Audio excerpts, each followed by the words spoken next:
Welcome everyone to an exciting episode of Two Bar Connections with your host Jesse and James. What's going on, everybody? What is going on indeed? So for today's episode, we have Ken Levine giving us an update on Judas, which is his long gestating game that is apparently not Bioshock in space.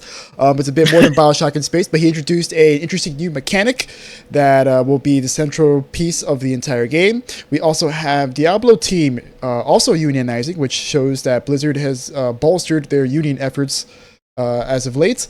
And we also have a discussion between James and I about video game optimization and graphics and the problem of UE5. We also have the Mr. Matty Plays a Mark Darrah interview that we weren't able to talk about, that we're gonna go back to discussing that. We also have Mr. Matty Plays also talking to Guillaume Bruche, who is the creative director and studio head for Sandfall Interactive, who are developers of future Game of the Year winner Claire Obscure Expedition 33.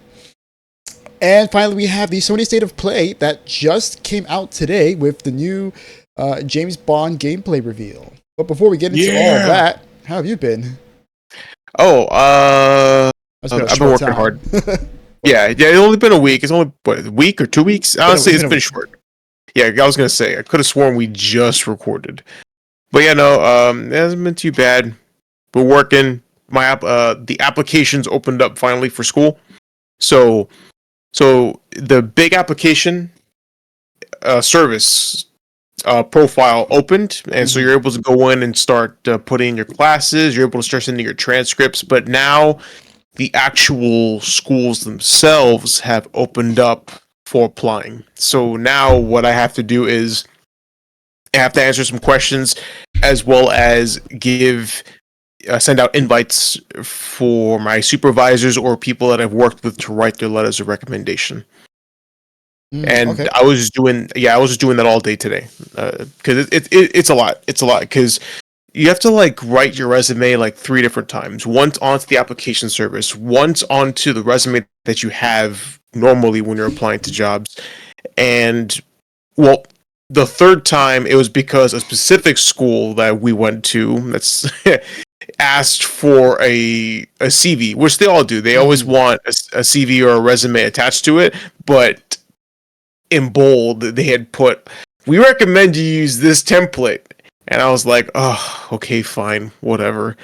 And the template they had attached was a PDF, not even a Word document. So I couldn't just fill in the blanks. I have to type it all out by hand now. And I did half of it.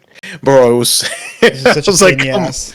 Bro, I was like, are you kidding me, man? You couldn't have made it like a Word document so I could just copy and paste. So, but the good news is the template is very bare bones and very bland. So it doesn't really ask for much. It's just half of it so far I've had to type it out manually instead of just copying and pasting. So that's what I've done today. Also, I got back from my cousin's birthday party. Oh, okay. That sounds fun. Yeah.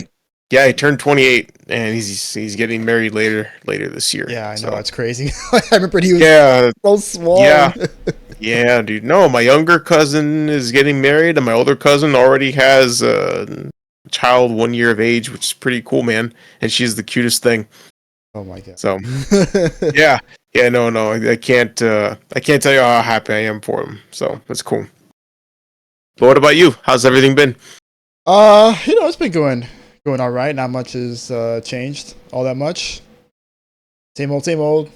Work, study, play some games, maybe every once in a while. Yes, yeah. Well, I'm not gonna lie to you.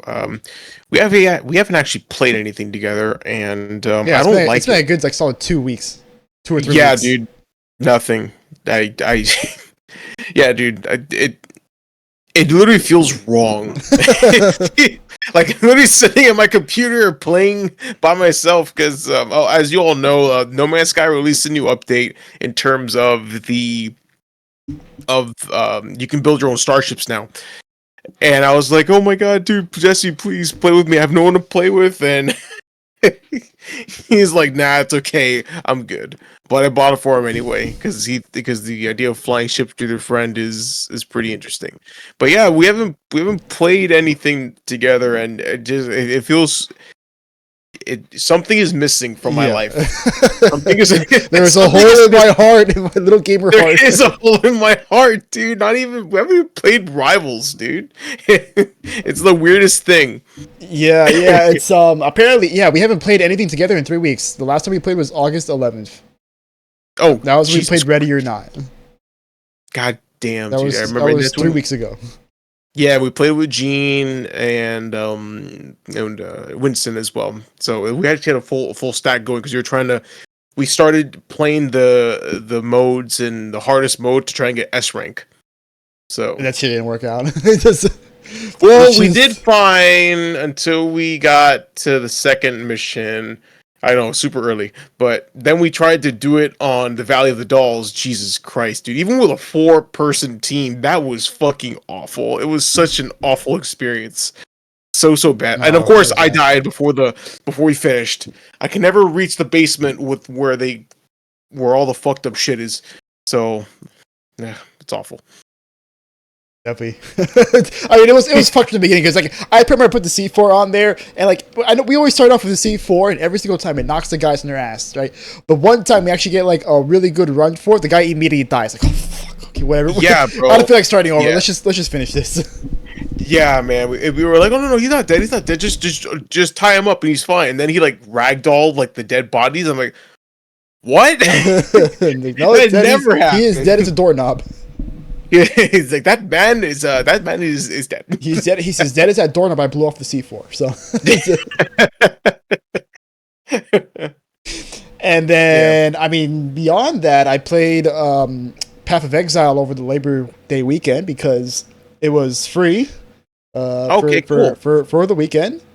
And yeah, no, I had a lot of fun with it. I'm kind of sad that I can't play it anymore because I was playing it on the Monday where it was supposed to end, and it was supposed to close at 4 p.m. And I was thinking, okay, you know what? Maybe if I don't close the game, I won't lose access to this. So I'll just play it the whole day, leave it on ready the whole day.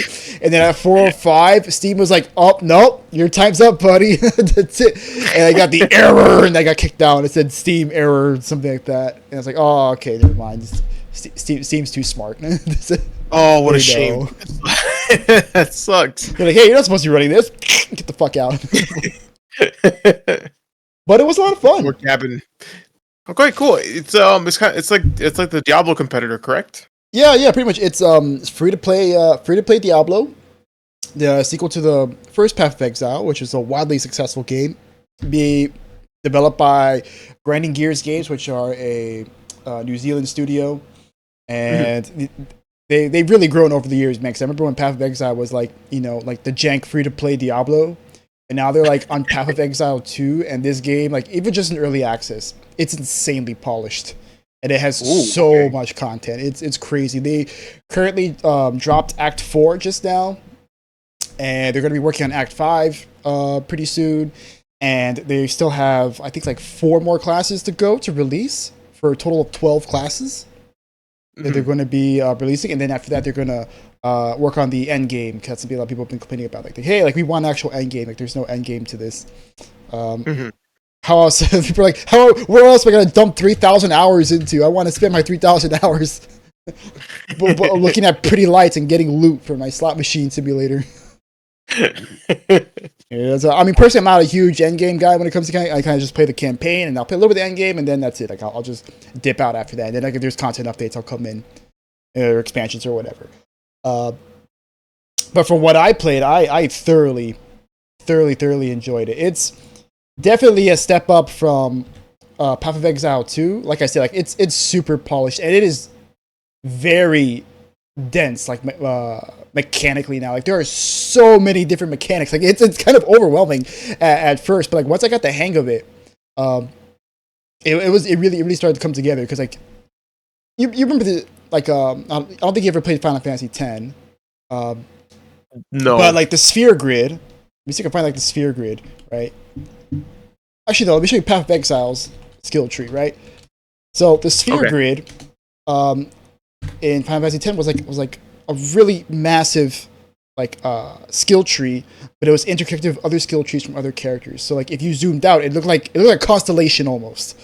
But then shit, okay. Path of Exile went like, you know what? We could do this even better. We're gonna make an actual fucking constellation here. All right, as you can see on here. Oh my god. Yeah, so like every character has like their own starting point, right? Like this is the Ranger starting point, which by the way, the Ranger was my favorite class. So that's actually a good example here. So like you have like a bunch of nodes along there, like you can travel all across, right? And then eventually like you can dip into other skill trees. And dude, so that's a lot of... yeah. It's a lot. It's a lot, right? This is like 20. This is like 20 sphere grids for them. And then it gets like even nuttier, right? Because then they give you something called weapon passives. And what weapon passives can do is you can assign certain skill points within the skill tree to certain weapon types. So when you switch to the weapon, it'll activate those skill points instead of other ones. Oh. And then you have like skills themselves are actually items that are dropped on the ground. You don't learn it through leveling up. You have to find them through items. I mean, they're usually scripted. Like generally speaking, like if you beat a major boss, it'll drop one. If you beat like a mini boss in the area, it'll drop one. Every once in a while, you get one from a chest. But then you get the skill that you need, and the skills are tied to weapons. And any class can use any weapon they want. So like you can play as like a monk, and the monk starts with a staff. You could eventually spec into like a bow or like a shield, right? Like one of the builds I looked up like involved you using a shield for most of your playthrough.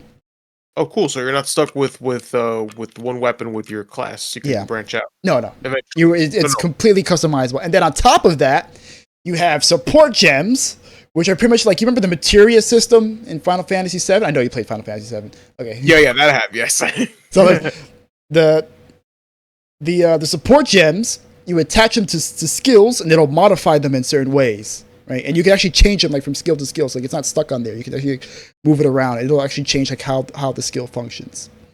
Mm-hmm. So like I used to imagine, like that allows a massive amount of customizability. That's not even including like runes and like magic modifiers, which you can change through magic orbs that you can pick up. And then like the combat system is also like really dense as well. But like in Diablo, for the most part, you're kind of just, you press the button, the thing dies, right?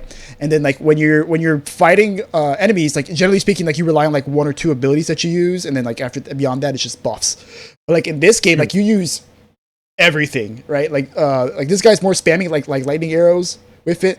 Yeah. But then you have something called lightning rod, which like you can shoot an arrow in the air and it'll land on the ground. And then if you shoot a lightning, AoE. Yeah, no, it won't. It actually won't do damage immediately. What it does is makes it so that if you shoot lightning arrow into it, it bounces off more enemies. So it creates like additional. Okay. It creates like additional like chain points for it. And then you have like a vine version of it that like slows down enemies. And then if you shoot poison into it, then it like spreads the poison to the enemies a lot more. So you have to like really think about like which abilities like you're using at a time. Like, and then for example, like the monk, I forgot what the ability was called. I think it was like frozen locust or some shit. But he summons like a little ice, like a little mini iceberg, right? Mm-hmm. And then if you hit the iceberg, it'll actually explode eventually. So like you could use it like as like a slow, but you can also use it as like an AoE clear as well.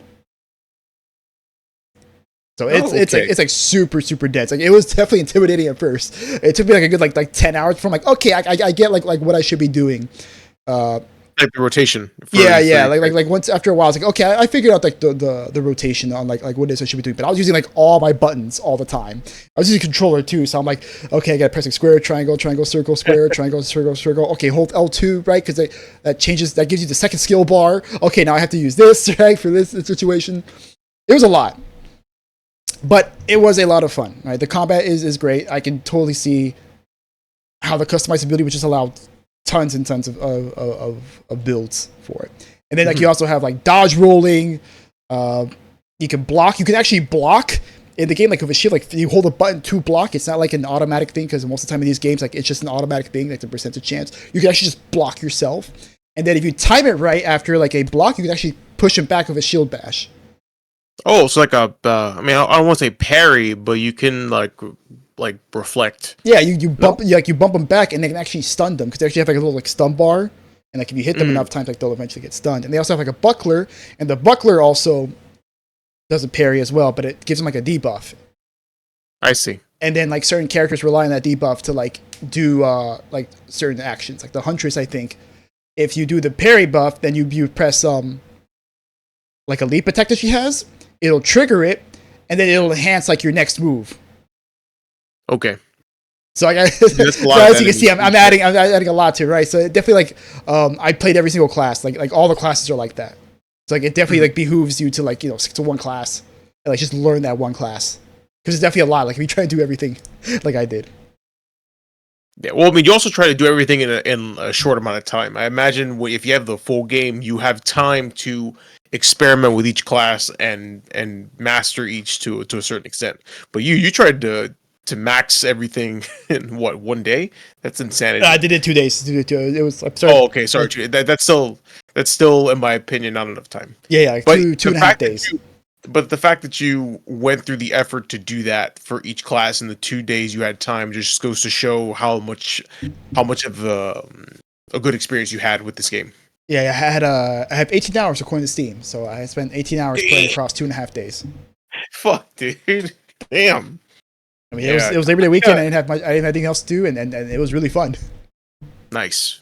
Very cool. And That's yeah, that was pretty much it for me.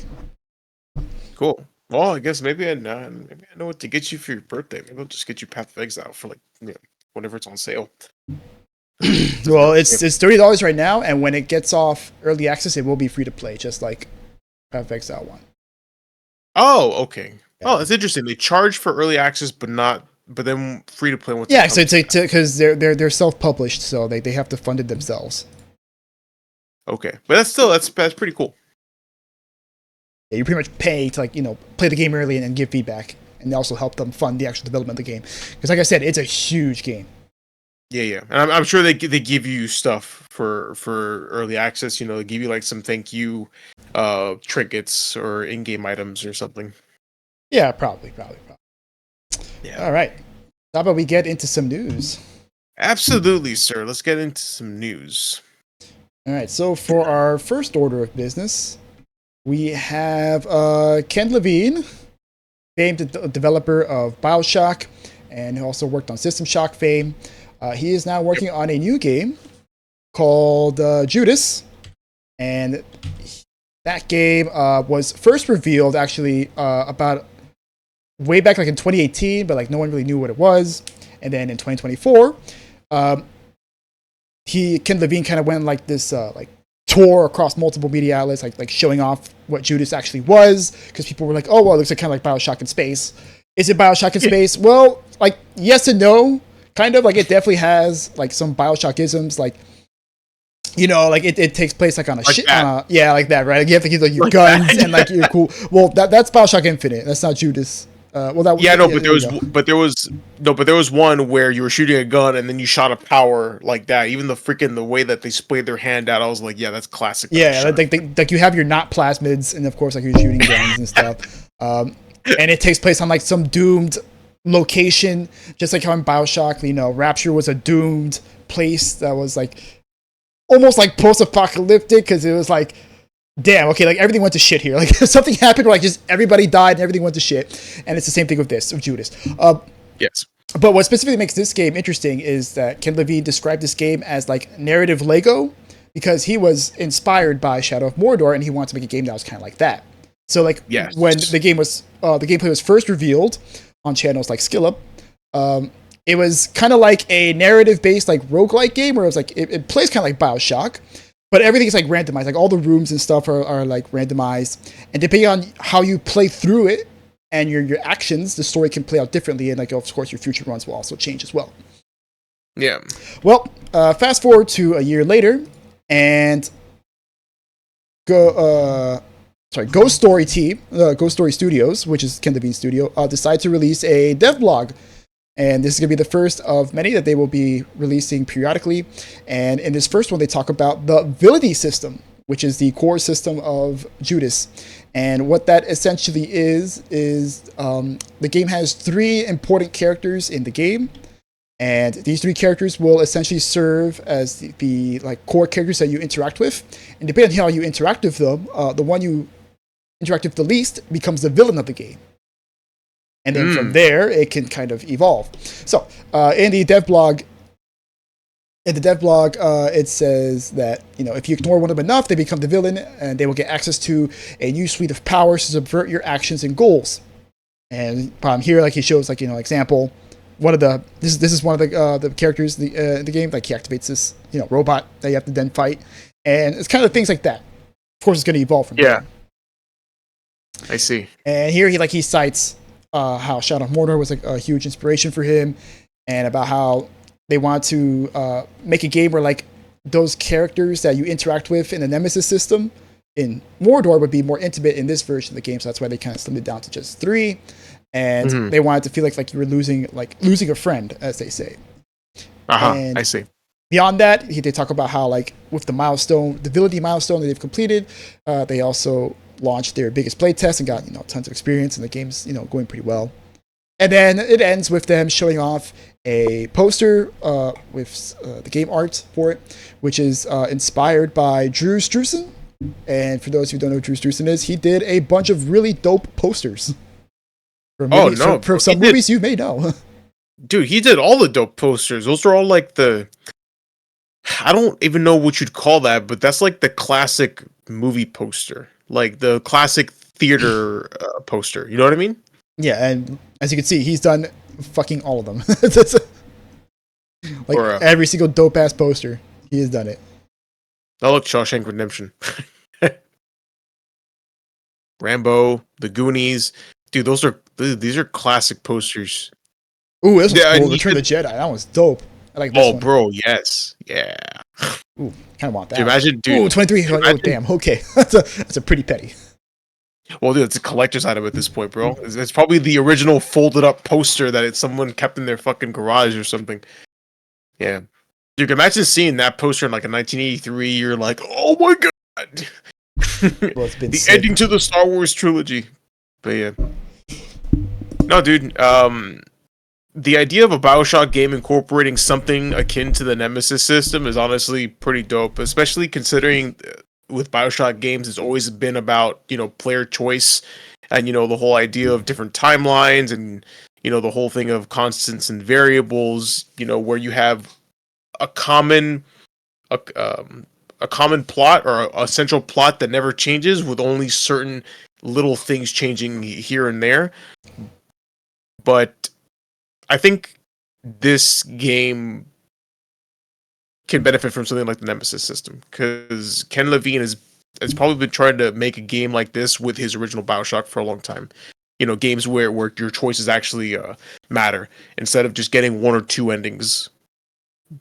But I mean, in this case, I guess technically you're gonna get 3 endings depending on who's the villain from what you described. So yeah. I mean, who knows? But who knows? That's a safe bet to make. Yeah, it's a safe bet to make that you will at least get 3 different endings from what we've heard. But I mean, I would shoot for more if he could, because if he wants if he wants choice to impact, if he wants choice to matter this much, then he would make a lot of 3 main endings and then have different variations of each of those endings. But I don't know. But I'm excited because we're kind of bummed out that the Nemesis system is locked behind a vault now. So it's nice to see someone trying to do something. I mean, I know we can't get exactly it. We can't get exactly the Nemesis system. Excuse me. But I think this would be pretty good. This would be a good starting point for something that can be available to everyone to use. Yes, because with the Wonder Woman game gone, canceled, and Monolith being closed, we're not gonna get it from WB anytime soon. No, it's their IP to sit on and do nothing. It is their mechanic made patent to sit on and do nothing with. And this is why patenting game mechanics is an awful idea. Awful. It's an awful idea. Terrible. Yes. Terrible. Yeah, that's it. No, there's nothing else to say about that. But yeah, no, this game looks really cool, man. I like Ken Levine. I love System Shock. I love Bioshock. Bioshock Infinite a little less than the previous two. Even though that's my personal favorite Bioshock. Yeah, like it's a good game. It definitely like before multiverse like was overplayed.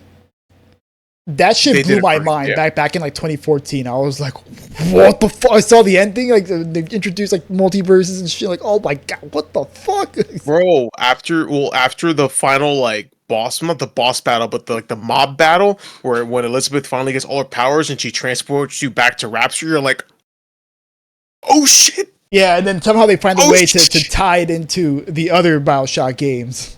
Like, oh, yes, bro. The Bioshock multiverse. Oh shit. Literal Bioshock multiverse. And dude, not only that, but the 2 DLC after that, Burial at Sea, that shows how the end of the Bioshock Infinite story then goes into the original Bioshock and its story. It tells the story of Atlas and like how like he's always been a fucking dickhead and how Elizabeth plays into it. Dude, it's amazing. It's amazing. Sad ending to the Burial at Sea has a sad ending. Oh yeah, I know. yeah. But you know what? It was still like excellently written. Excellently. That's well written. That is a word. Yeah, it did. The way it rolled off my tongue, I felt like that felt wrong. Excellently written. Yeah, no, that's a word. Written. Well, anyway, but yes. So very excited for Judas. Very excited. Yeah, it's just too bad there's no release date. I imagine my bet is 2027. I would say that's a safe bet. Yeah, like early 2027 at the soonest, late 2026. Yeah. Well, how long has this game been in production for? A while, like 6 years, 7 years. Okay. I mean, yeah. Ken Levine works slow. Like Infinite, I remember took like 6-7 years also. Okay then. Like 6-7 years. I think like 8, but they changed development a lot during that time, and it was a little chaotic. Yeah. Well, wasn't there like 2 or 3 different versions of Infinite before they settled on the final product? Like what they showed, yeah, like there definitely was like some changes for it. Like graphically looked a little bit different. Elizabeth's design, I remember, was a little bit different too. Yeah, I remember looking up. Yeah, they definitely like changed some things around. I mean, that's kind of normal of game development, right? Like the version that we get is usually the version they start off with. No, yeah, of course, yeah, but sometimes. But some people they change designs or they change versions, once or twice. But I think Bioshock Infinite was one of the few that had actually changed a lot more than normal. But that's just that was just what I've heard. I don't know if that's true or not. But it definitely had gone through some changes. Actually, I think if you go back, there's a couple YouTube videos that actually catalogs it. They showed like, what was first revealed, then what was revealed later, and then what was revealed eventually. Like they even even the trailers for the game, for the final game, when it was when the ads were being aired on TV, it showed the the population trying to actually hang Elizabeth, but in the game it's like that's the opposite of what's happening. Like they revere her as the daughter of the religious prophet, so she's actually the lamb that they care for. So yeah. So even at the end, like right before they released, they were making changes to the game. Yeah. So once again, really cool looking game. Hopefully, hope it doesn't come out. Hope it doesn't take too long. This is just from a year ago, so. Oh. Okay. Look, doggy. just do a good job. Make a good game. It's okay. All right. So, ready to move on? Absolutely. All right. What do we got next? Alrighty. Well, good news. More good news. The Blizzard front, at least good news for literally the common man. So, Diablo developers have voted to unionize at Blizzard. Yay! Another recording, another unionization at Blizzard, or unionization that's somewhere. So, a group of 450 developers on the Diablo team have voted to unionize with the Communication Workers of America. So the CWA has added yet another union to its impressive collection. Per press release, this new union consists of game developers, artists, designers, engineers, support staff across the Diablo franchise, and has been formally recognized by parent company Microsoft. In quotes, with every subsequent round of mass layoffs, I've witnessed the dread in my coworkers grow stronger because it feels like no amount of hard work is enough to protect us, says Kelly Yo, a game producer and a member of the organizing community. I am overjoyed that we have formed a union. This is just the first step for us joining a movement spreading across an industry that is tired of living in fear. We are ready to begin fighting for real change alongside our Diablo colleagues. Well, duh. I mean, it says it right there in the article that Microsoft has laid off around 9,100 employees earlier this year, including members of Activision Blizzard. So, yeah, no, this is pretty cool. I think so far, so the WoW Story team, the Overwatch team, and now the Diablo team have voted to unionize, along with not Blizzard, but was it Bethesda or ZeniMax? Somebody from there. Was it Bethesda that unionized as well? Jesse, I know a Raven QA testers unionized. Yeah, I think they were the first. Yeah, they were definitely one of the first because QA gets fucked the hardest. They do. Yeah, I think Bethesda was one of them. I just don't remember like what specific team or departments were. Yeah, but I know like Bethesda definitely unionized. It was. Yeah, because I remember reading that it was Bethesda or ZeniMax. But dude, this is pretty cool because, you know, as we all know, Microsoft has been laying off employees like it's going out of style, closing studios, canceling games, and of course laying people off. So yeah, I'm happy. I'm happy that this is the case. Because they're gonna keep laying people off, dude. So protect yourselves and protect your. I was gonna say bag, but but just protect the right to feed your family. You know. You gotta cover that nut. No, dude, you really do have to cover that nut. Like fuck. What's the guy from Step Brothers, like if they don't let them mess with your nut. You remember that? Cali the wine mixer is where I make my nut. And if you mess with my I actually don't remember that. What? Oh my god, bro, it's hilarious. It's like toward the end of the movie. I was referencing South Park, the last episode, not this episode that came out today. Oh, I haven't seen it yet. I still haven't seen it. I'm gonna wait for it all to come out, and then I'm just gonna binge all of it. Damn, you're gonna wait a while, dude, because they've been doing a bi-weekly release. Fine, dude. It's like a half hour an episode, so it's not that big a deal. I'm willing to wait. And just have that like nice dopamine like hit. Just okay. Yeah. Yeah, but protect your jobs, protect your nut, protect your family. Yes, please. And screw Microsoft, screw Phil, and Matt Booty, and Satya Nadella. And Satya Nadella. Yes. Don't forget him because he is the head honcho of Microsoft entire. Yeah, bro. So they do not give a shit about you, so you absolutely should not give a shit about them. They will sell you out if the AI tells them to. That's probably what they're doing. The AI is saying, "Oh yeah, lay them off. We don't need them." And like, yes, master. yes, Skynet. Any day now. It's just gonna any fucking day now, man. Let's just hope John Connor shows up sooner than later. Oh god. Oh yeah. Anything else to add about the Diablo story or no? No. Just it's great, and that's all. All right. Very nice. Very nice. Great success. Well, but you know what's not so great? Oh my god, bro! You know what, bro? You name it, and it will not be great. It just will not be great. How about the past 5 or so years, or pretty much this entire generation of technology and graphics and gaming? Absolutely. Well, everybody, this just in: graphics and optimization suck ass. More than 11, but no, but seriously, all right. I'm not gonna lie to you. The full disclaimer, though, for me and Jesse. The story we're about to cover is very dense.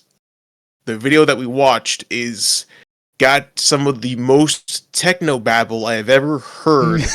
Just- No, you don't. No, no, no. You don't understand. Like, I watched it, and the only reason I kind of knew what he was talking about was because he was showing me what it looked like before and after, and I was like, okay, so I'm not crazy. There has been something wrong with the graphics of the past 10 years. So that's the only reason I knew that there was something afoot. Yeah. But in any case. Yeah, I definitely got more of the broad strokes of things rather than the finer details. So that's what we're going to be talking about mostly. But the video in question, the one that kind of motivated us to discuss this, well, two things motivated us, right? Like us just being salty about like how shit this generation of consoles has been, right? How graphics have been overall. Like even on the PC front, it's not safe, right? Like, we keep getting garbage ass PC ports over and over again. Graphics cards are just way too fucking expensive for how crappy the performances on these games are. Yes, it's just ridiculous, right? So like it's just us like just using our eyeballs and seeing like what the hell is going on here. And also this video that has been kind of catching on for the past year or so by Threat Interactive, and this is this video is called "Fake Optimization of Modern Graphics" and how we hope to save it by Threat Interactive. Threat Interactive is a game development studio. They're working on some untitled game right now, and they've been kind of disillusioned with UE because they have been working with UE for quite some time now on their game, and UE5 has had quite a few issues that are still have not been resolved to this day.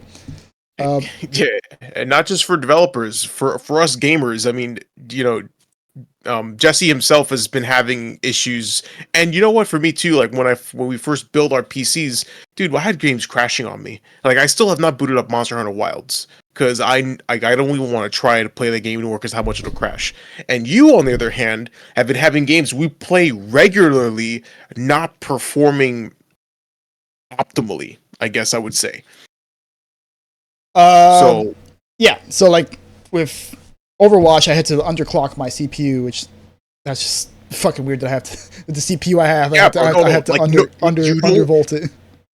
You don't hear about that ever. Like, when have you ever had to underclock a CPU? That's stupid. It's beyond stupid. Now that could just be like an Overwatch thing, like just Overwatch doesn't like interact very well with the CPU or whatever. I don't know. I do know that Intel like CPUs were kind of shit. The 13th gen and 14th gen were really, really crappy. And unfortunately, I got stuck with the 14th gen one. But going back to like this video, right? This video in particular is very critical with UE games, and like James says, there was a lot of techno babble with this, right? But the big broad stroke of this is UE5 and TAA, or temporal anti-aliasing, which is the main anti-aliasing technology UE5 uses, is absolute ass. Absolutely. And it's kind of why games look like shit, right? Because, I mean, this is kind of like a broader trend where a lot of dev studios kind of bought into the bullshit of like upscalers and frame generation, right? To, you know... Yes. Take a lot of shortcuts with their games. You're thinking like, oh well, we don't have to spend this much time, you know, making our graphics look good because then we'll just throw these upscalers and throw these frame gens, and then that'll sort itself out, right? And that definitely has not worked out as of late. No, it has not worked out in the slightest. So essentially, what this does is a lot of the games that we have end up smoothing out the rough edges of certain polygons. And that's where, at least that's where I'm getting at, is with the temporal anti-aliasing. And there's also other programs like Nanite and Lumen that come with UE, which, again, I'm paraphrasing and I may be incorrect. I would highly recommend watching this video 3-5 times, and then you'll get it. And then you'll probably understand it way better than what I'm explaining. But in any case, so these programs do their best to smooth out the rough edges, and again, also to make the graphics look better without actually requiring more processing power out of the GPU or CPU, I guess, as well. The problem with that is that these upscalers, like he says, they do not do anything. They don't do a good job. It doesn't actually like he says, it's fake optimization. You're throwing smoke screens and you're having other settings to fool the naked eye into thinking that what they're seeing is actually good. But the but the problem is when you start to stress the system out to its maximum, you can start to see the obvious cracks in the system, and honestly, this video shatters the illusion of what we think. And to be honest with you, I mean, I don't know about Jesse, but for me, I've always noticed that there's something wrong with the way graphics have been for a bit, especially with this console generation. This video succinctly explained it, even though I didn't understand a lot of the shit. Look in this part right here. So, yeah, right. The dithering there, I see. Yeah, the little like flickering on the stairs. Well, eventually, proper optimization will smooth that shit out. Like if you do it correctly. But they're relying on these upscalers, especially now that AI is at the forefront, to essentially smooth that out without having extra processing power associated with it. But instead of making it easier to make optimization easier, what they're doing is they're using all these upscalers to cut corners on that and not actually put any effort at all into optimization. So they don't actually work to make the game run smoother and look good with these extra tools that they've had. They're using and abusing these tools so that they can try to not do any work at all on the game. It's like it's awful. It's the epitome of laziness, and this has become a really big problem since the reveal of UE5, because it's the end all be all. It's the system that can do everything, so that you don't have to do anything. So that you can do nothing and focus on other parts of your video game making. Which, yeah. Oh, sorry, that was a bit of a mouthful. I kind of lost my breath there. Yeah, no, it's definitely a lot to take in, and it kind of goes beyond UE5, because like the Threat Interactive, they talk about TAA overall, and about like how TAA is like being used across all sorts of upscalers, not just in UE5. It's just UE5 is the most popular example now, because now everyone's using UE5 engine, and the reason why the UE5 engine is so popular is because it's very easy to use, and which means that big companies love it because everyone knows how to use it. And what do big companies love to do? Throw money and throw bodies at a problem, right? Fuck trying to find out what the problem is. Just dump money into it, throw people at it. They'll figure it out eventually, right? Fuck the training, right? Yep. Like fuck getting everyone on the same page. Fuck figuring out like how to make like a better process for it. No, just throw bodies and people at it, right? Just throw money and people, right? So obviously, like, big studios really love this, right? Makes it easier to hire people because everyone's going to know how to use it, but everyone uses it differently, right? So everyone's on the same page, even though they all know how to use UE5. They all have like their own different techniques. Yes. For it. And then it's also has great support, right? It has good documentation, right? If you have any trouble with it, you can always, call Epic and they can, or walk you through some things or whatever. And yeah, so then for the TAA itself, like they actually show some really good examples. Oh, wow. Damn, okay. So like the big problem with TAA is that it makes things look super blurry. Like it's like a Vaseline like on the screen, right? Yes. But the thing is, like James was saying earlier, like it's a smokescreen, because if you take the TAA off, like you see just how super shitty it looks. Like as bad as it looks, like Vaseline stuff, when you take it off, it looks significantly worse. Which like that should not be the case. That like it just looks absolutely awful even with it off, right? It should look a little worse, but not significantly worse. There was one example here that showed Cyberpunk, which I think this was the best example. Yeah, I think.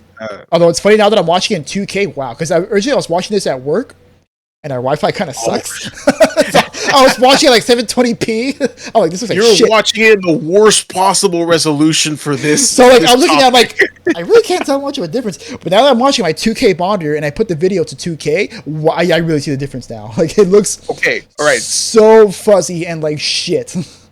Yeah, dude, absolute garbage. Yeah, holy shit. Dude, you could see it here with Red Dead, and dude, Red Dead is a beautiful ass game. It's a beautiful game, and look what they're doing to this shit.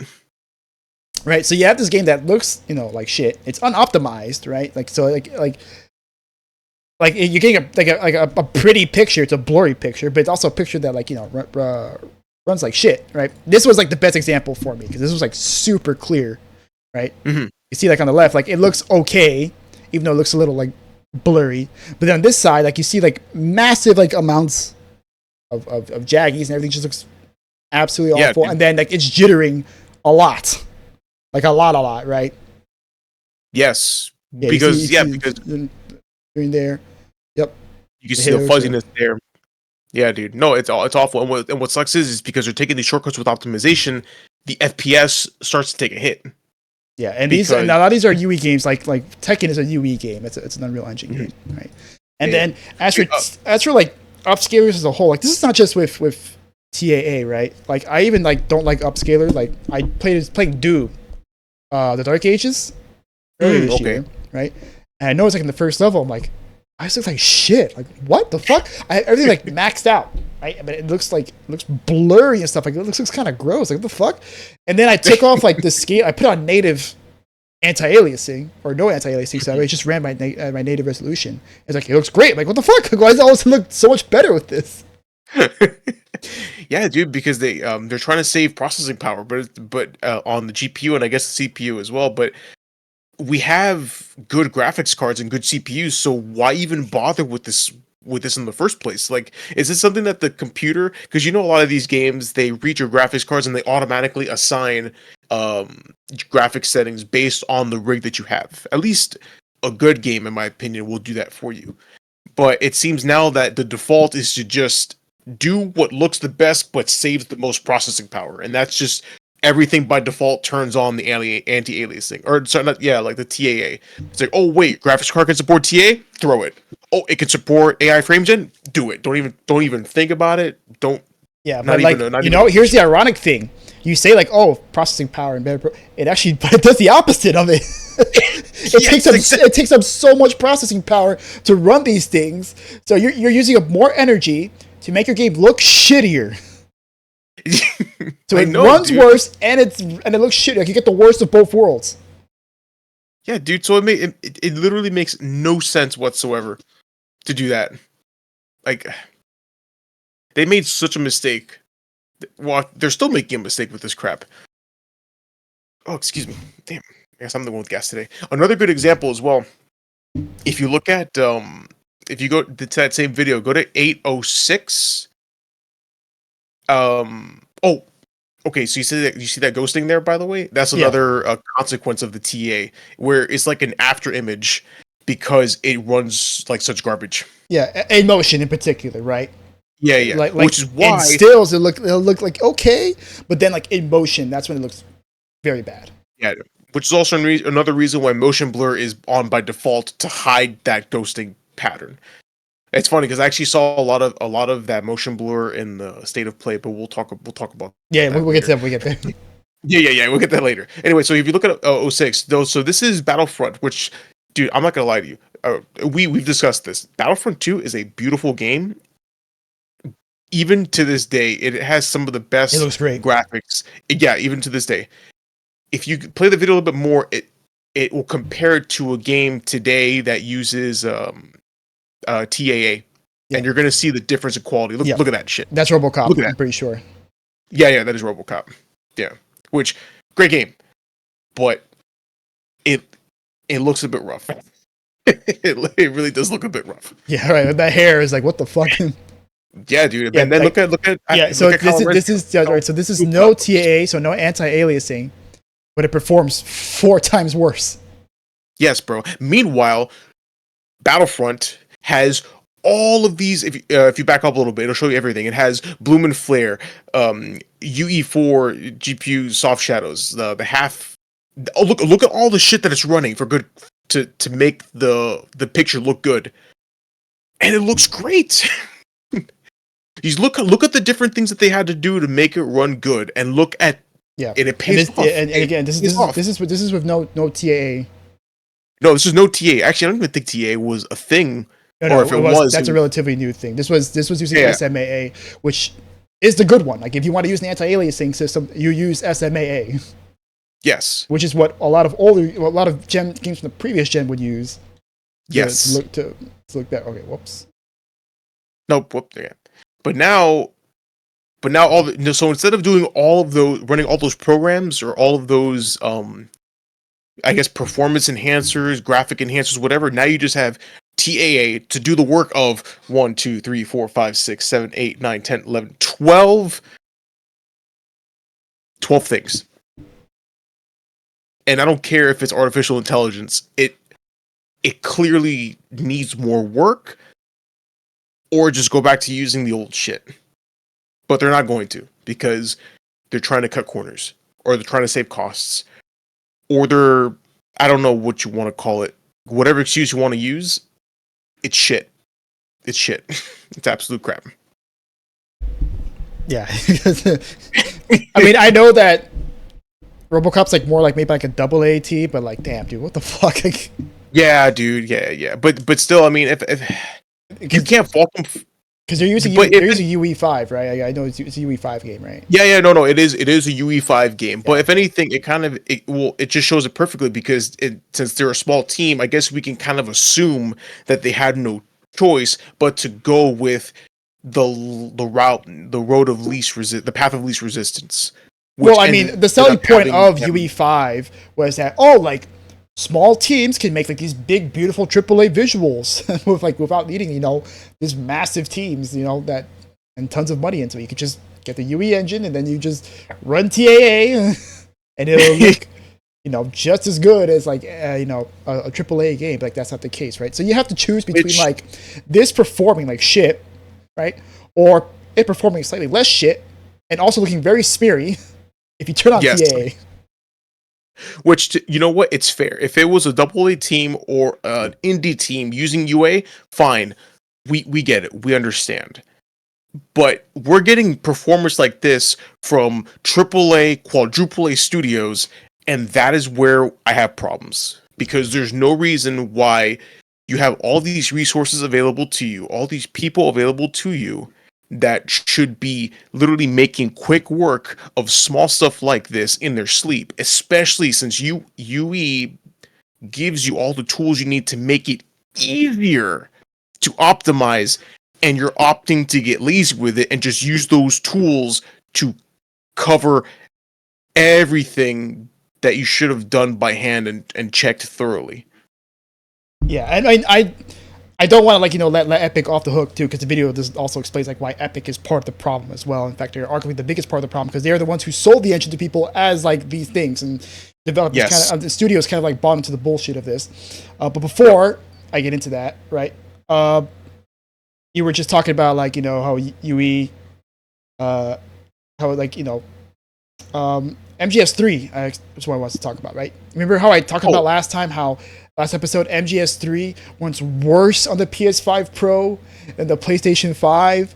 Yes, dude, you told me that. And even then, it doesn't run great in the PS5. It barely hits 50 FPS, and sometimes it even dips into the 40s in some cases. Yes, no, dude. Also looking kind of blurry. Yup.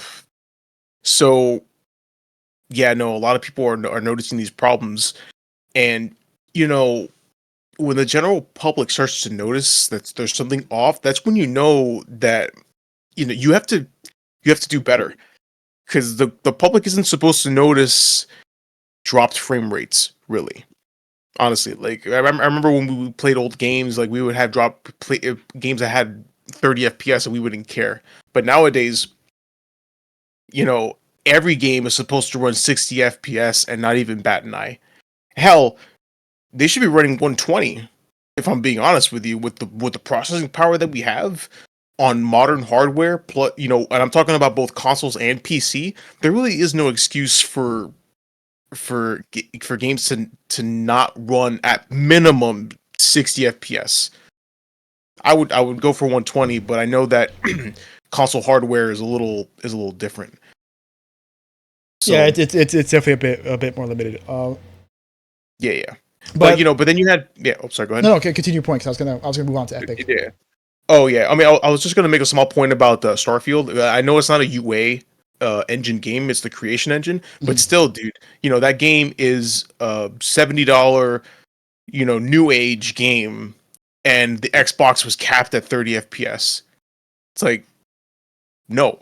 Yeah, I mean, I think that's more like an Xbox problem and a creation engine problem than it is. Like, creation engine has been like shit for a while, right? Like, it's been kind of a problem with Bethesda for a while now. Like a lot of their games, actually pretty much all their games are like, don't really run the best or play the best, graphically speaking. Yeah, but again, I think that's a problem from the developers, because even on PC, Starfield was running like trash, to the point where they actually asked Todd Howard point blank on one of those conversations, and Todd Howard was there with Phil Spencer. Like, it was kind of like a video chat call, and they were asking like, "Oh, when are you going to optimize Starfield?" And Todd Howard's like, Starfield is optimized. Maybe you just need to upgrade your PC." And everyone's like, what the fuck are you on, dude?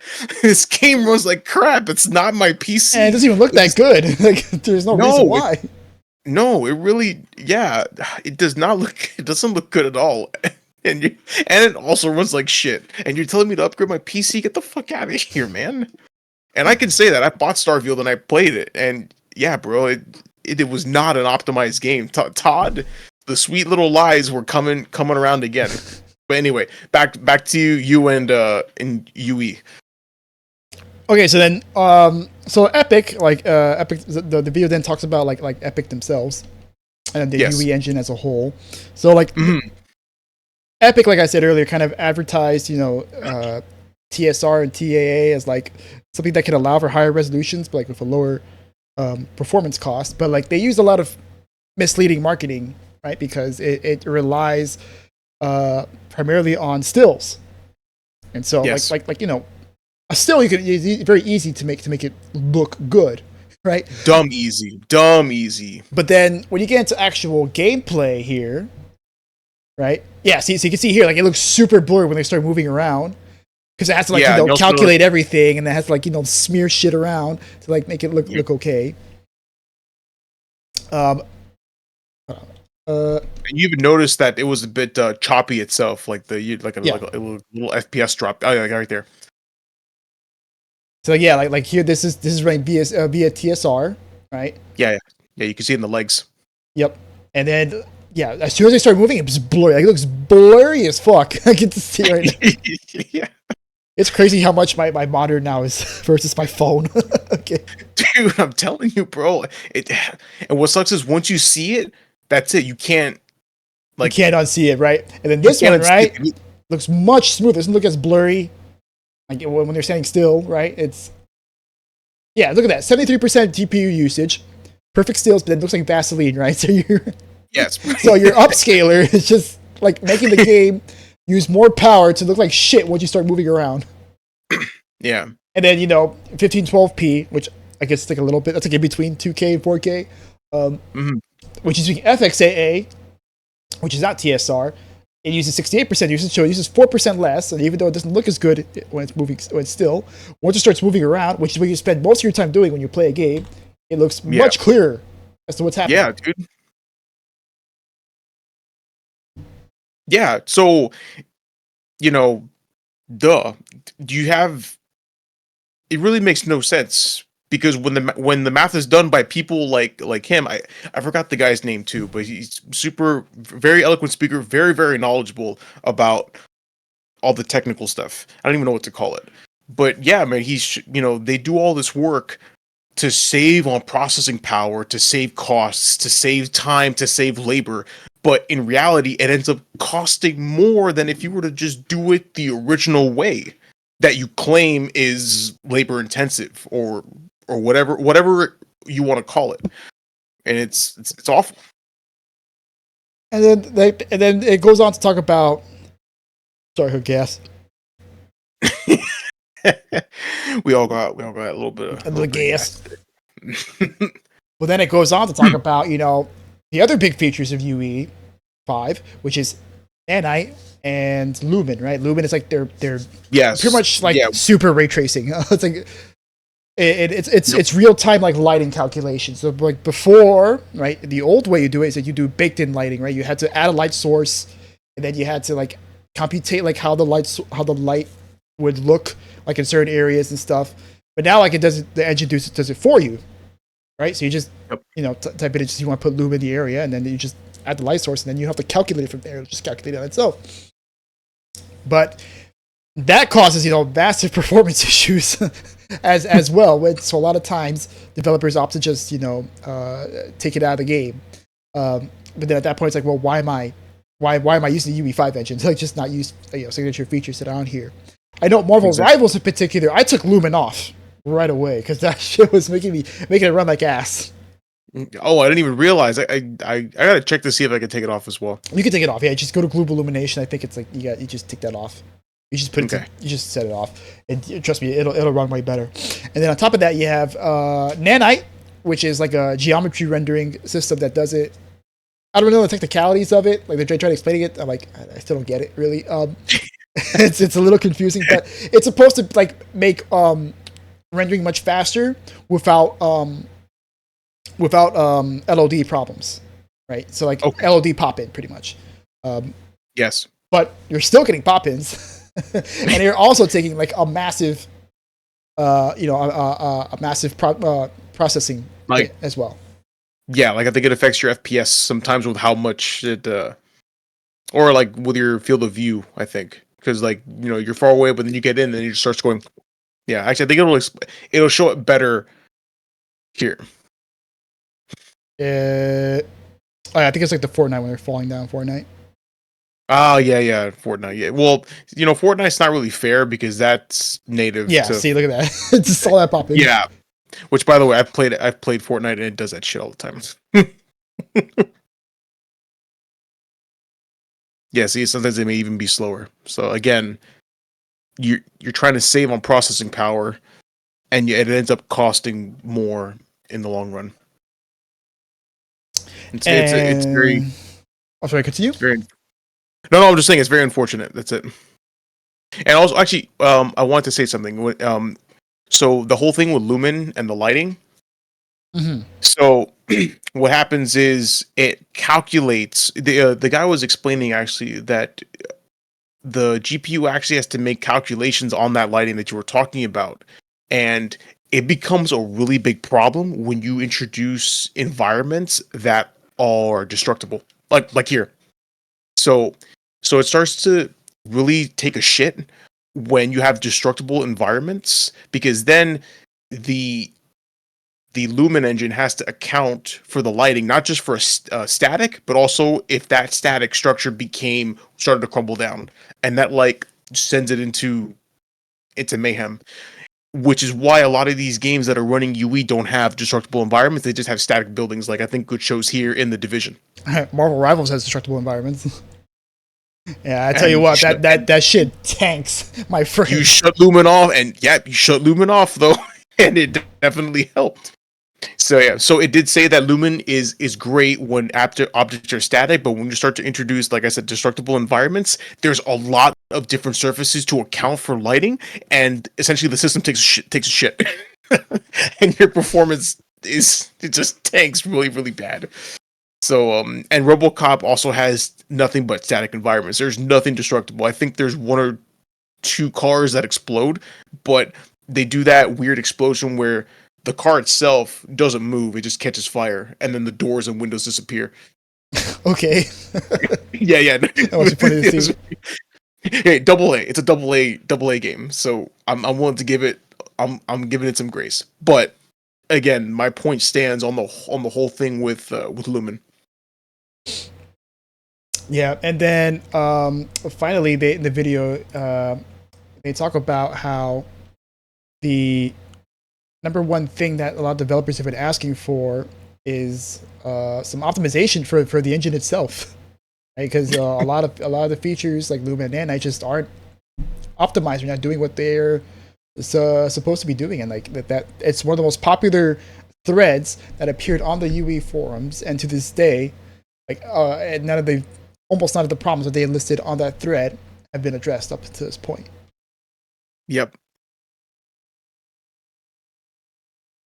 Yeah, and man. Also, one last thing, like before we move on, I did have a comment here that I kind of want to look at. So I was watching. So Mr. Matty Plays also had a video. It showed my recommended feed. Like I didn't even know he did it. Okay, also talking about like optimization and UE5 and like all the problems going with it. And there was a comment here from someone who claims to be a senior environmental artist. Now, of course, this is just a random comment on YouTube, so take this with a grain of salt. But I just want to go over it really quickly because it kind of lines up with like everything we've been talking about. So, so it says, "Hi, I'm a senior environmental artist. Been working in Unreal Engine for about 8 years now at AAA and AA. Even worked on UE for film and animation. Found the video very interesting, Maddie. A few things, yada yada yada. Okay. TLDR: studios hire more contractors as Unreal Engine is widely used. Hire less tech art and tool dev. Right. So that's right there. Right. We're talking about like how a lot of studios are taking shortcuts and having the wrong priorities because of UE Engine. Yep. And number 2, Epic are awful at fixing features and updates, which again lines up with the forum the forum post we were just talking about. Yeah. So one of the big things I've seen that not a lot of people talk about is companies don't need to develop an in-house engine. Train devs on the engine and train devs on the engine. Okay, they did put an and. Okay. I've used in-house engines and they can be a pain in the ass to use. Because of this, it's super easy to find talent now. Now that's UE. Companies think they can save a lot of money by just hiring a bunch of people who know the engine and save a bunch of time on tool dev and trading. Exactly what I was saying, right? They just exactly. Just figured out, right? Quick hiring devs on contracts. I've been on many projects that are on smaller budgets because of Unreal Engine being ready to go. Ultimately, ends up being a mess. Many devs use different techniques. Artists doing some crazy stuff, having small tool dev and tech art departments that can't keep track of everything that's going wrong, etc. Halo moving from slip-based engine to Unreal IMO is a bad move. It feeds into the hand of Microsoft wanting to hire everyone. Sorry, I had to switch pages. Hiring everyone on short contracts, which was a massive issue on Halo Infinite. No one finds the importance of retaining talent and knowledge from game to game. Epic are not innocent either, right? So now you talk about how Epic are very bad at supporting their features.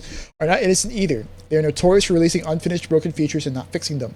Unreal 5 had been out for 3.5 years and is still very beta. We updated to UE5 before starting our last game. One big rule in development of a large game is never update the engine mid-development. I know there are instances where you need to, and you could do modular updates. However, during a 3 to 4 year dev cycle, we needed to update the engine every Epic update because we were chasing fixes on features that they promised, which ultimately broke a bunch of other things. So many features are broken in that engine as they release the next shiny new thing. We're still waiting on updates for Nanite and Lumen, even though they show that working perfectly fine now for 3 years.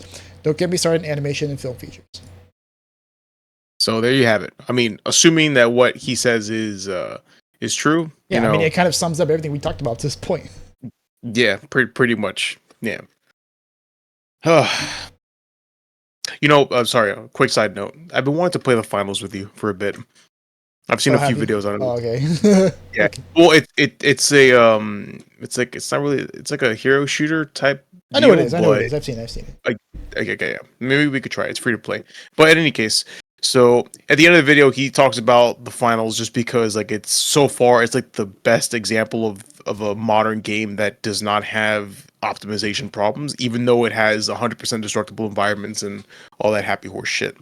So honestly, I would give this video a watch. They're interactive, and he's a pretty cool dude. Very, very knowledgeable.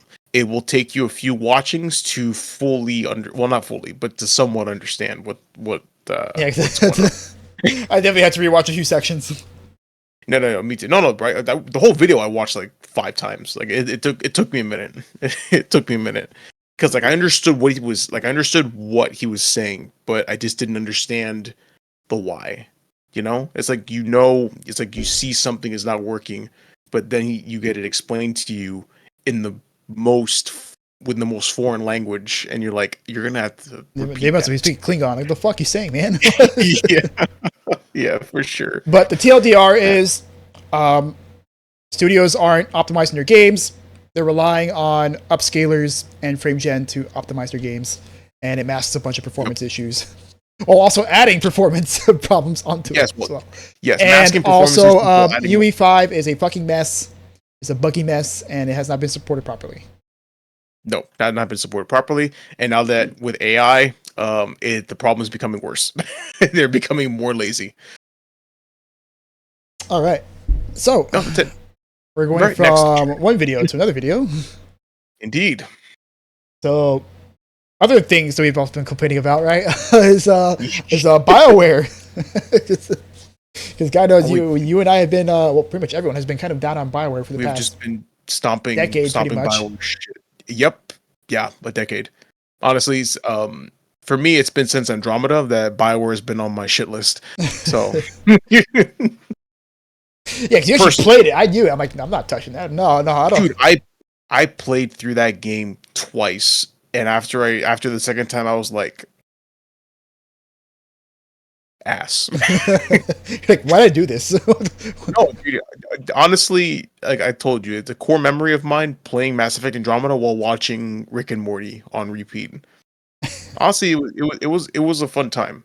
I don't know why. I had a good time. I remember watching more Rick and Morty than actually playing the game. Yeah, that's probably why you got through 2 playthroughs in the first place, because you're just watching Rick and Morty. Yeah, bro. Anyway, but continue.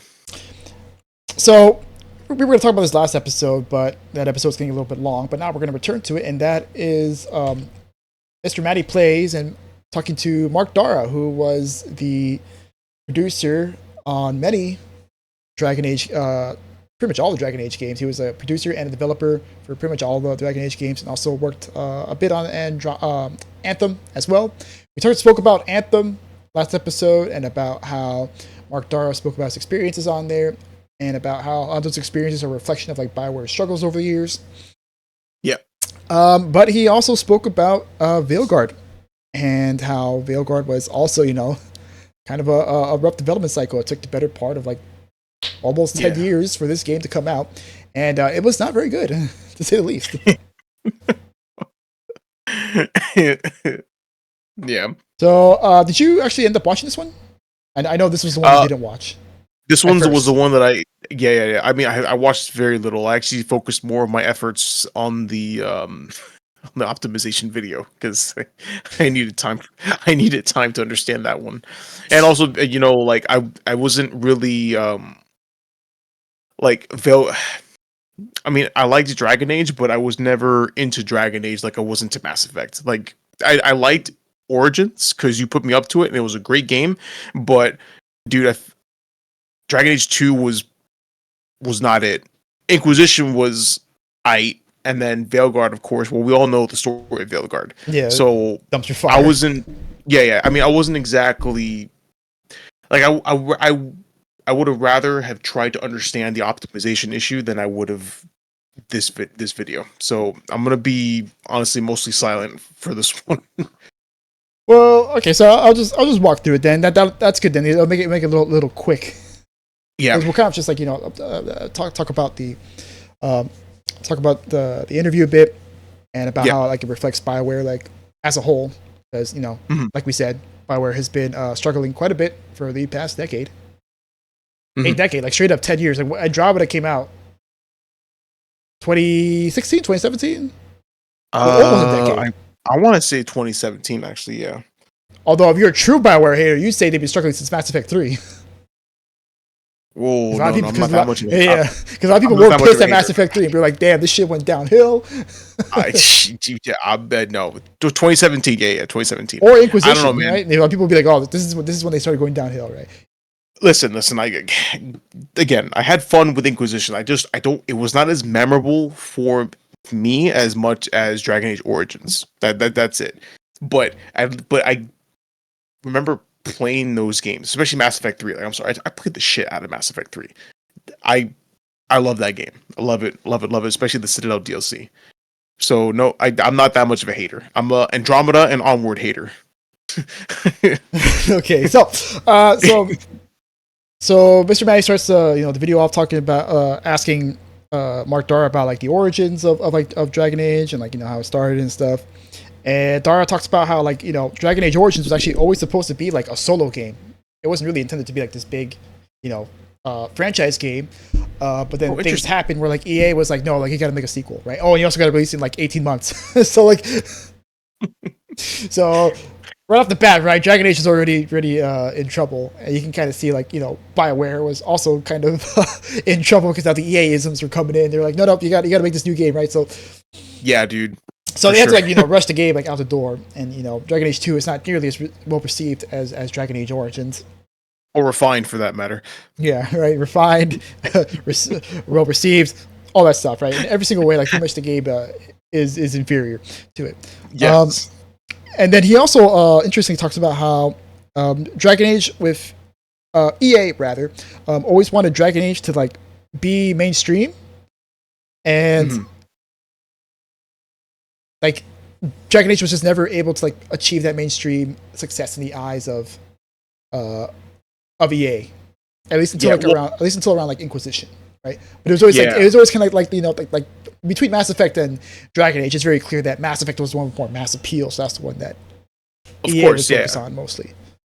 Yeah, well, because Dragon Age was a dark fantasy, and also Dragon Age was more in the vein of the computer RPG, like the original Baldur's Gate. Which I do know this much, that Dragon Age was essentially BioWare's take on Baldur's Gate, because I think they had lost access to the IP or something, and so they just went ahead and essentially made their own Baldur's Gate with their own universe. If I remember correctly, yeah, more or less, it was like a spiritual successor to Baldur's Gate, because they worked that's the term I was looking for, a spiritual successor. Yes, yeah, like they worked on 1 and they worked on 2, but obviously they didn't work on 3. That Larry, I don't know what the hell happened, but like I guess Hasbro D&D gave the license off to Lariat, and then Lariat made like one of the best games of the fucking decade. I'm not saying they're wrong, but clearly they made a good investment. Just saying. They made an excellent investment, right? No, maybe Games Workshop can predict the new BioWares in the future. Right now, Larian's the chosen one. But anyway, continue. Yeah, so then from then on, Mr. Mighty Play mentions an article by Jason Schreier over at Bloomberg about Veilguard and about EA favoritism, and he asks about whether Mark Darrah saw this at BioWare. And Mark Darrah was like, yeah, pretty much. Like, Dragon Age always kind of had a hard time like securing resources from EA and like also internally from within BioWare. Like they always had like just not enough people, not enough money to like do all the things that they wanted. And a lot of this is also because of the fact that BioWare is a multi-project studio, whereas most EA studios are they're one project at a time, right? You got Battlefield being worked on by DICE. DICE just works on Battlefield and only Battlefield, right? And yes, what is it? Maxim works on Sim and only Sim, right? And they dump all the resources onto this one game, right, to try and make it as successful as possible. Whereas with BioWare, they're like, okay, we're working on Dragon Age, we're working on Mass Effect. And remember like how we talked about last episode about how the structure of BioWare made it so that like manpower was always kind of shifting around. Yes. Yeah, well, he talks about that, right? Like how that structure, like along with like EA not really like supporting Dragon Age and the fact that talent was like shuffling around all the time, definitely led to Dragon Age kind of getting the short end of the stick. And like he even speculated that like that's maybe why Casey Hudson left Anthem, right? Which we talked about last episode as well.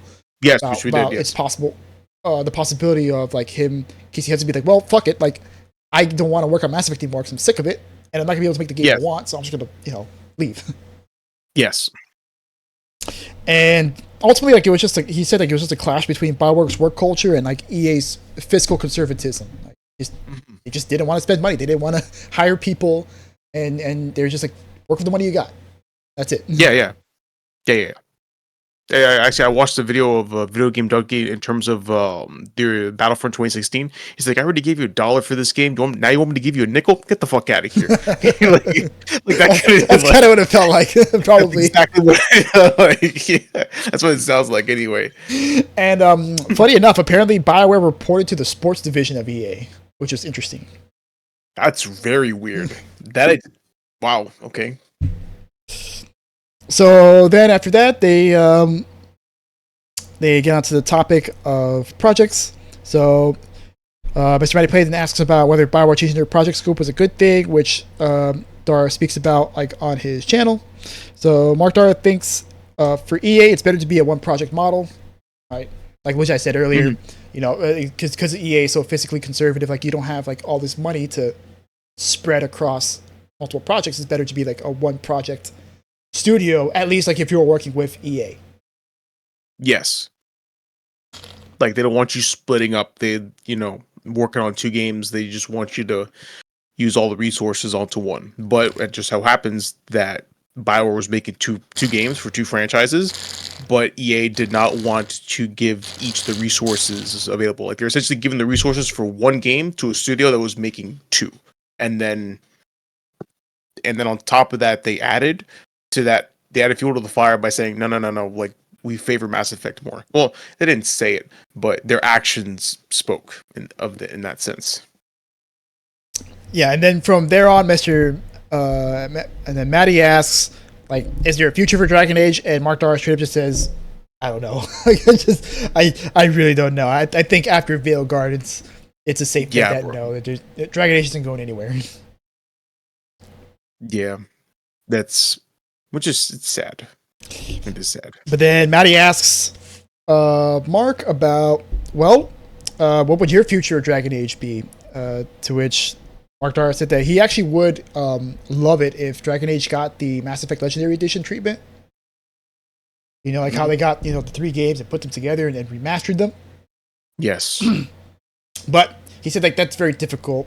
They actually did try and remaster Dragon Age Origins at one point, but, EA didn't want to give them the money, and they were like, no, just work with the money you have. And, of course, they were already stretched thin at that point. They couldn't really hire more people to, like, work on the engine. They couldn't contract it out because they used their own engine to it, so it would cost a lot of money to contract another studio to do it and teach them how to use the engine properly. Yeah. They also said that it would have been cool, like, if they... Excuse me.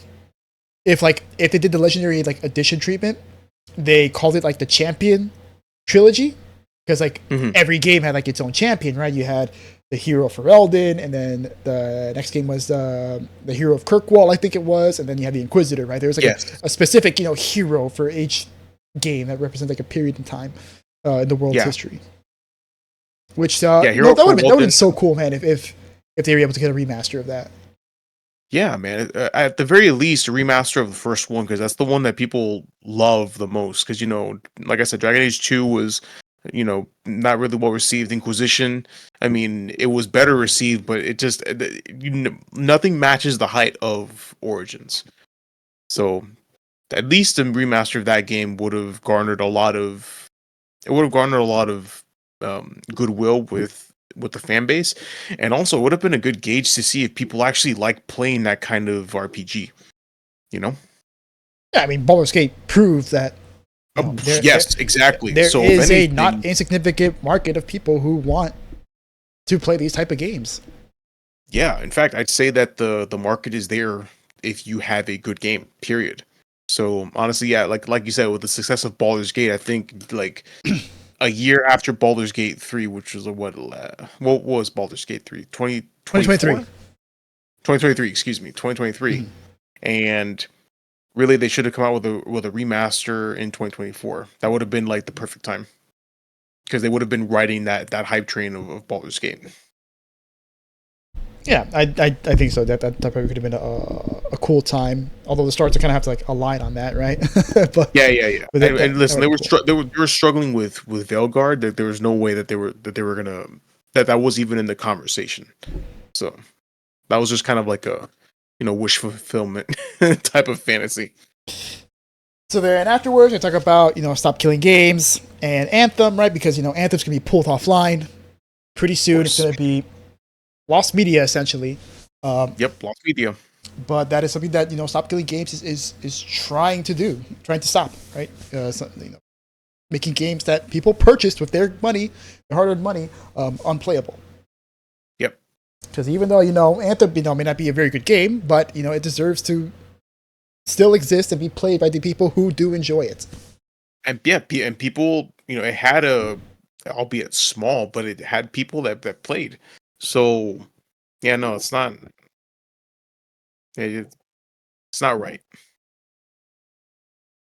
Now, Mark interestingly talks about like how Anthem, how like with Stop Killing Games, right? It would change the way a lot of studios would have to plan and like develop their games because if the initiative is successful, which it has been so far, right? Like it's gonna be talked about in Parliament, I guess. Is that Parliament is what I think Parliament is what the EU's equivalent of Congress. Yeah, EU has their own parliament. So it's going to go to Parliament. It's going to be discussed, and then from there, it's just a matter of like, okay, can this be negotiated properly that everyone is satisfied. But he talked about like how Anthem actually probably would have been like technically and visually worse, right? Because they would have had to like reduce a lot of the ways like the game looked and stuff in order for it to be playable offline or playable for like peer-to-peer preservation. Because it says that he said that like it relied on like servers to like do everything that it did. In order for it to have both, then they did have to like make some concessions with like the visuals and the technology behind it, which that was just an interesting tidbit that he spoke about there. He did ultimately say that he does support game preservation, and he says like we need something, but like he doesn't like know what it is specifically. Yeah, which is fair to say. No, it is fair to say, and honestly, at least he gave a good answer, an honest answer. Like, hey, listen, like I believe in this, because it's funny because he kind of echoed the same sentiment as Pirate Software in terms of like, oh, like game developers are gonna have to change the way they make games to support this, but he was honest in saying like this is something that we as developers have to do to preserve games. We just don't have a good answer, and he even gave the example, like you said, about how the servers that the company has is what made the game possible, and it'll actually be very difficult to run peer-to-peer. He didn't sound like an asshole saying like, no, like it's going to make it harder for developers, therefore we shouldn't even try to do it. And it's like, no, that's the wrong answer. That's the dick answer. Well, I mean, in Pirate Software's case, he was just completely misrepresenting it as a whole. Oh yeah, no, absolutely, yeah. But this was probably the closest he ever came to making a good point. Like, yeah, it'll make development a little bit harder, quote unquote, but dude, I mean, technically speaking, it's not even that much that has to get done. I mean, people literally recreated games. I mean, take World of Warcraft for example. I brought this up before, but the private servers, those were done with a version of the game that was current and running, and it functioned just fine. So the developers, they don't have it. It's not as much work as they think it is, because if you have a dedicated fan base, a dedicated gamer base, they'll make it work. I mean, dude, especially the PC community, we make mods for everything, so it will not be as hard as you think, because it will not just be developers working towards solving this problem. It will also be the community as well, because remember, the community wants to preserve these games, so they're going to work with you to make it happen. Yeah, and like games studios have done it in the past. It's just now it's been something that's been so neglected that they just forgot about it, and they just tricked themselves into thinking that it's something that's difficult. But like, no, like it's something you've been doing in the past. And there's lots of other developers out there. It's like, no, like it actually would be pretty easy if you plan things properly and you plan ahead of time. Yeah, exactly. So, and doing it retroactively is what would be a pain in the ass. But like, if you make the game with that in mind, it's not so difficult. And Stop Killing Games isn't asking to be retroactive. It's not. It's asking for future games to be preserved in some way. It would not be retroactive, because that would be of course a bit more impractical. Yeah, that would be a bit more impractical. It could be done, but games now would have to be made by they would have to be backed up by the community, or at least they would have to work with developers to try and solve this problem. As far as like the retrofitting, you know. But like you said, it's way easier for them to already have that planned and in mind than it is to make a game and then after everything is complete, then go back and change things.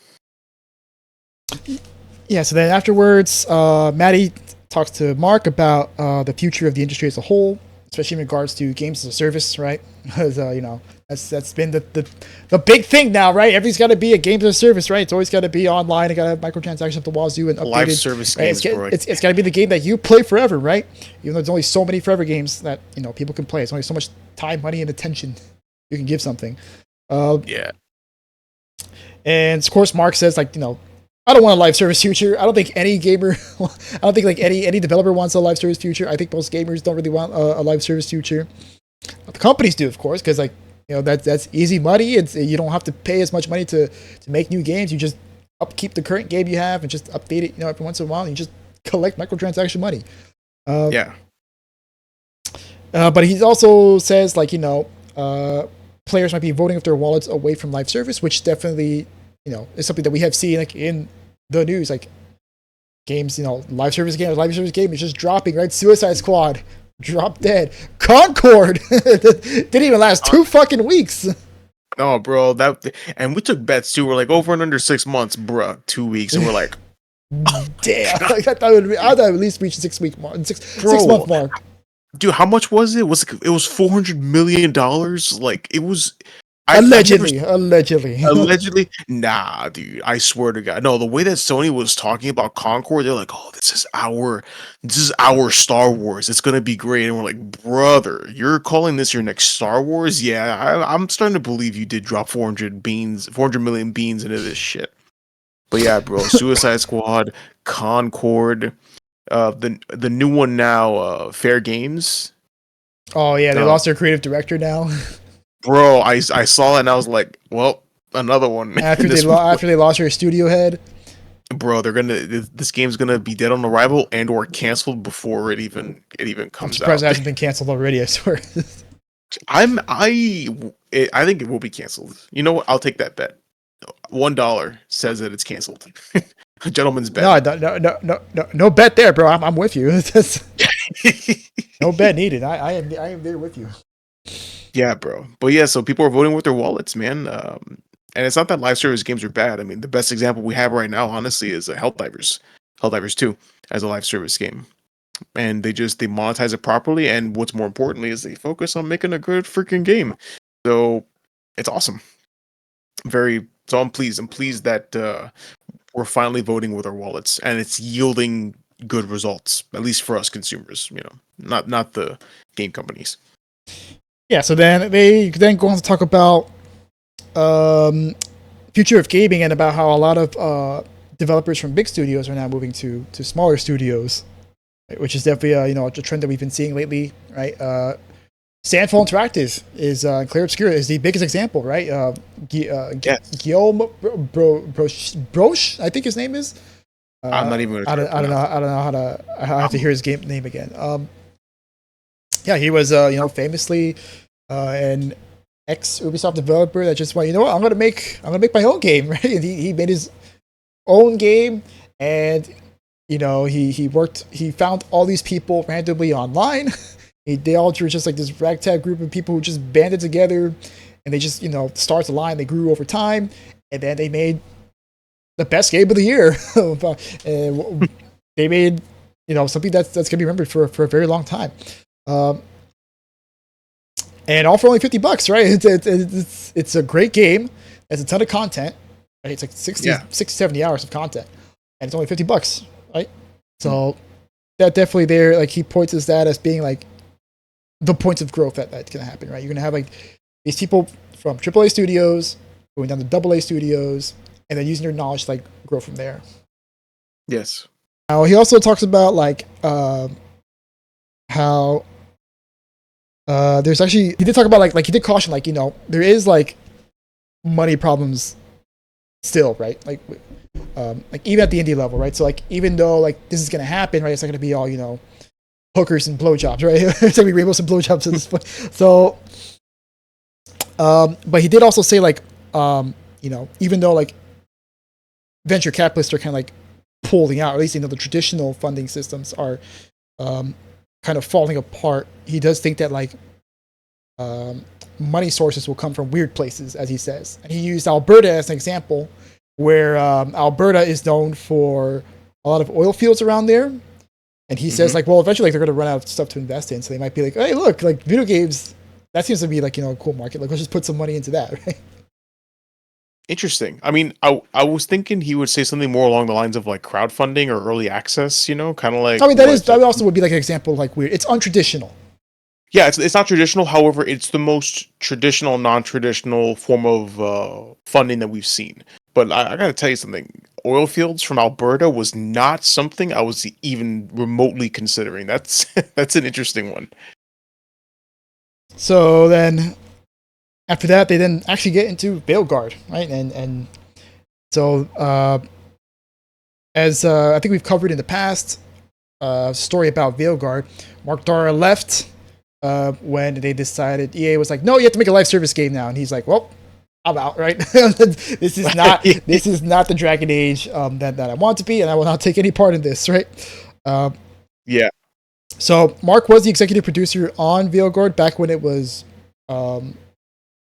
Morris. So there was the Morris version, which is the original vision of the game.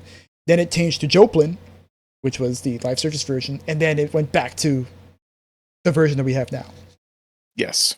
So he was there. I'm sorry, I got reversed. Joplin was the first one, then Morris, then the one we got now. Yes. So then he was working on Joplin. They were like, EA was like, no, you got to make a live service game. He's like, well, I'm out. Okay. So in Mark's eyes, he thinks that Veilguard actually should have been paused after he left for Anthem. Right. So he actually got off Dragon Age for a little while and went to go work on Anthem because Anthem was a burning ship. And he thinks like during that time, instead of, other people taking over for Veilguard after it shifted to Morris, he was like, no, like, let's put a pause on this. Let me finish Anthem and then I'll come back, right? And then I'll help you guys finish Veilguard.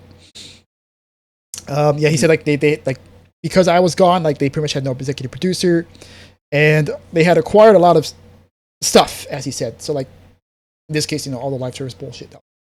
And like the tone changed, right? It became like more like Marvel-y, which is how a lot of people would say, right? It became like a more colorful, things that just aren't really Dragon Age, because Dragon Age is a dark fantasy series. Yeah, dark fantasy. Yes. And then he talked about like how when the Mass Effect team took over Veilguard, they paused Mass Effect 5, right? Because there was no leadership. Which he said, like, yeah, that's what we should have done for Dragon Age Veilguard. And then from there, like, he kind of makes, like, this parallel between, like, the Thor movies and Dragon Age, right? About, like, how, the first Thor movie was, like, kind of, like, serious dark fantasy. And then the Dark World came out, and that was also, like, more serious dark fantasy. And then by Dark World, people were like, no, I don't feel like this stuff, right? And then Ragnarok came out, and it was much more, colorful and jovial and comedic. People loved it at the time, right? And like during that time, right, Dragon Age was kind of like going down that trajectory, and then Love and Thunder came out for Thor, and well, we all know what happens there, right? Everyone fucking hates it. Everyone's shitting on it. And then Veilguard, right? Same thing happens to Veilguard, right? It was all colorful and jovial and stuff, but like the trend was over at that point, and Veilguard suffered for it. And then from there, they talk about development processes and about like what can be the struggles of a development process. And Mark talks about like how a lot of developers are very good at starting games, but they're very bad at shipping them. Right? They'll have a tendency of like working a lot on something and then being like, oh well, I can make this better. I can make this better. I can make this better. I can make this better. Right? Like they have very much a perfectionist mentality. Yes. And so you end up with like lots of almost done things, right? Like I was like, oh, I'm almost done, right? Like I'm 90% done with this thing. I just need to make it perfect, right? That 10% needs to be perfect. And then he talks about like how his job in the process is to make it go like, okay, no, this is good enough. let's ship with this. Okay. And then from then on, then they conclude with 3 things he would like future developers to know. He says, make more things. Don't dwell on any one creation, right? Just keep working on things, right? Don't try and sit on one thing and try and make it like as perfect as you can. So just work on it, and then you can make it better next time around.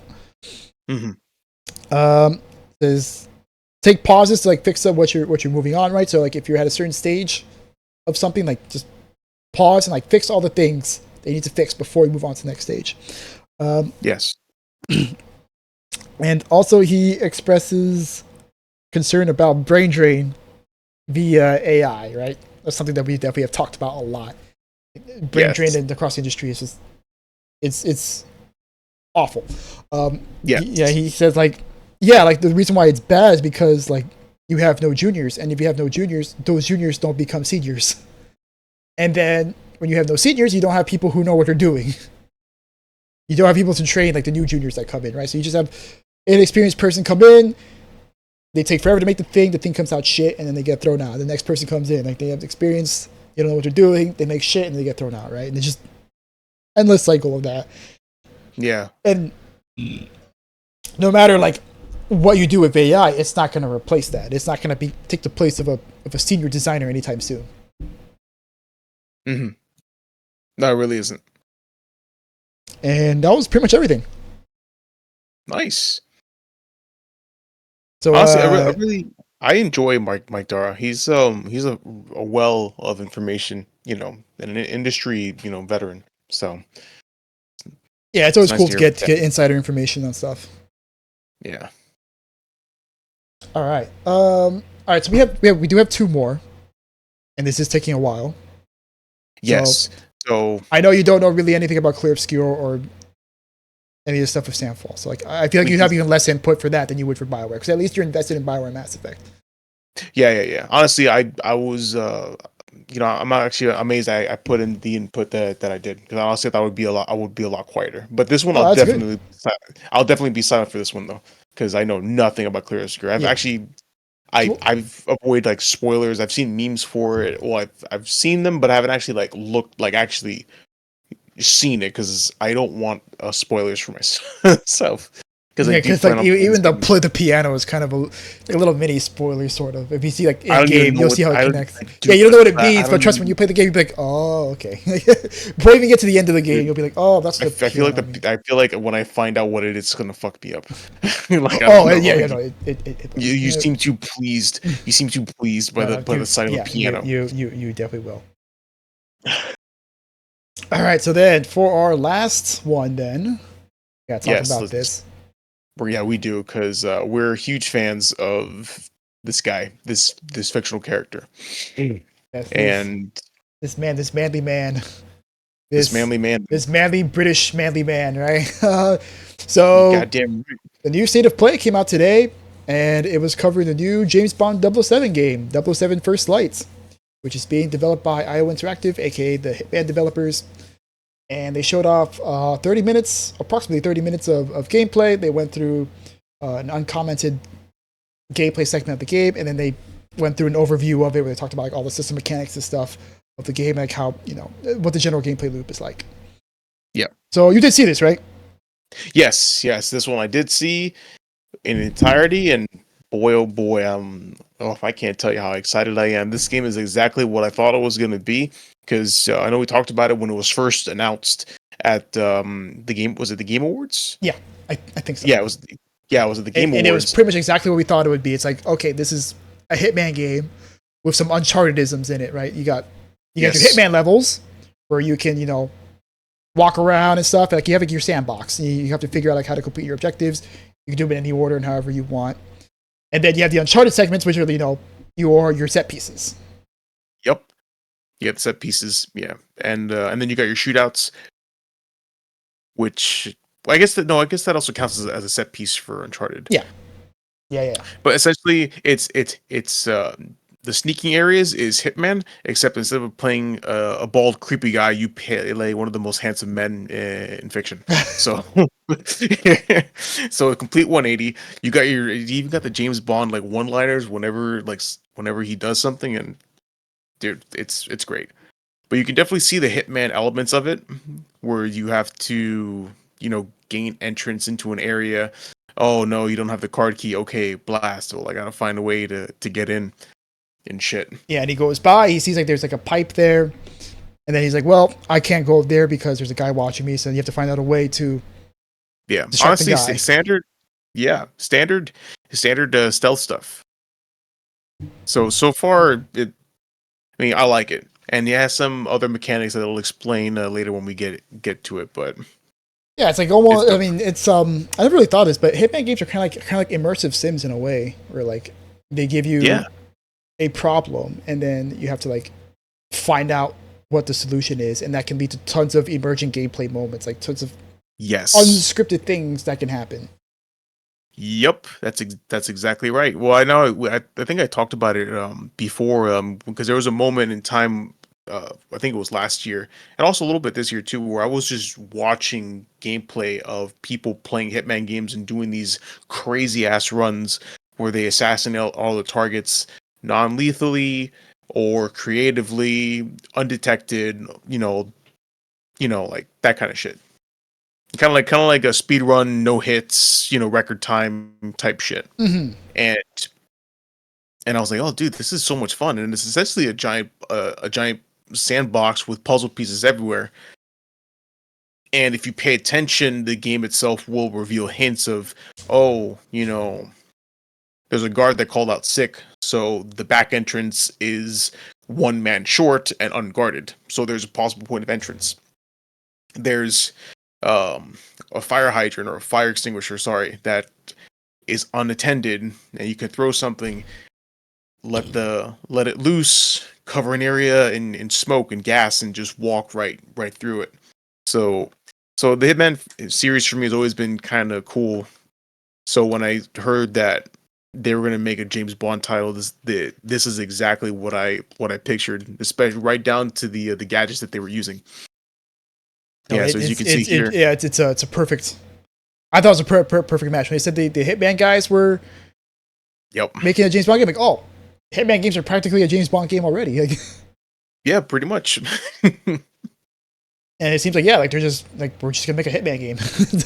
We're gonna do Hitman game again. We're gonna do exactly like what we're good at, which is making big sandbox levels that just let you figure out what it is you have to do.